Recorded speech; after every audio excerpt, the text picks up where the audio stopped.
कहीं बैठे हो तो एक बेलपत्र लेने के लिए आ सकते हैं। एक लोटे जल का मैं क्या वर्णन करूं गुरुदेव।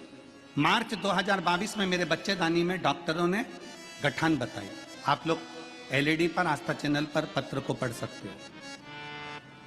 2022 मार्च के महीने में बच्चेदानी में डॉक्टर ने गठान बताई, जिसका मैंने 5 महीना दवा खाई, लेकिन दवाई का कोई प्रभाव नहीं पड़ा, जिसके कारण मुझे ऑपरेशन कराना पड़ा। गुरुदेव, ऑपरेशन के 6 महीने बाद पुनः दर्द शुरू हुआ और दोबारा डॉक्टर को दिखाया तो डॉक्टर ने कैंसर बताया। डॉक्टर ने कैंसर बताया। कैंसर का सुनते ही मैं डर गई। अब मेरे बच्चों का क्या होगा, सोच में पड़ी।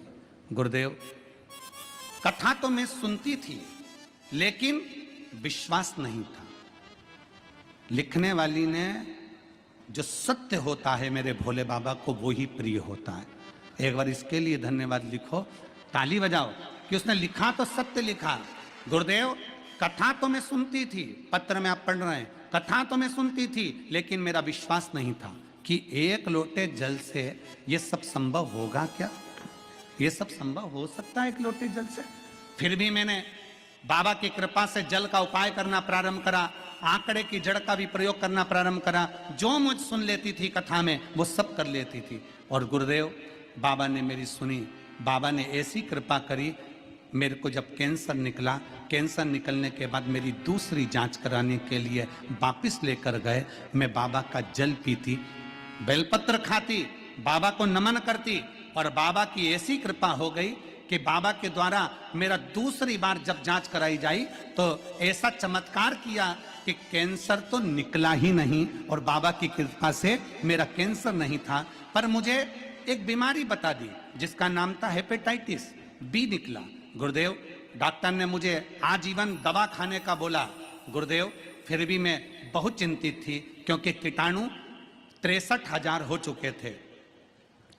हेपेटाइटिस बी के कीटाणु 63,000 हो चुके थे। फिर भी मैंने बाबा पर विश्वास किया और एक दिन स्वप्न में मैंने देखा कि आपका जो फोटो था उस फोटो पर से बेलपत्र नीचे गिरी। मैं समझ गई कि बेलपत्र खाना है।